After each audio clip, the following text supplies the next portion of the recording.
ত্রয়োদশ জাতীয় সংসদ নির্বাচনে সিলেট ৬ আসনে ভোটারদের মন জয় করতে নির্বাচনী মাঠে নিরলসভাবে কাজ করে যাচ্ছেন বিএনপির প্রার্থী এমরান আহমেদ চৌধুরী। তারই ধারাবাহিকতায় বৃহস্পতিবার গোলাপগঞ্জ উপজেলার আমুরা ইউপির আমনিয়া ও আমুরা বাজারে গণসংযোগ করেন তিনি। গণসংযোগ শেষে এক পথসভায় এমরান আহমেদ চৌধুরী বলেন,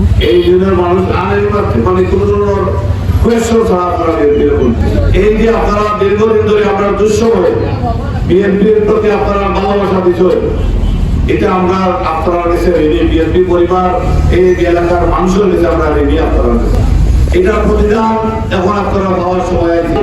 আপনারা যে ঋণ আমরা আছি, এই ঋণ শোধ করার সময় আছে। আমরা এই ইউনিয়ন তারও শিশুর প্রতিকে বিজয় লাভ করলে আপনারা ঋণ আমরা শোধ করিয়া দেবো ইনশাআল্লাহ। আমরা ডক্টর সৈয়দ মকবুল হোসেনের যে অসমাপ্ত কাজ, ওনার যে স্বপ্ন গুলাবুল এটা আমরা বাস্তবায়ন করবো। ওনার উত্তরসূরি হিসাবে আপনারা আমার আমরা সেটা করবো।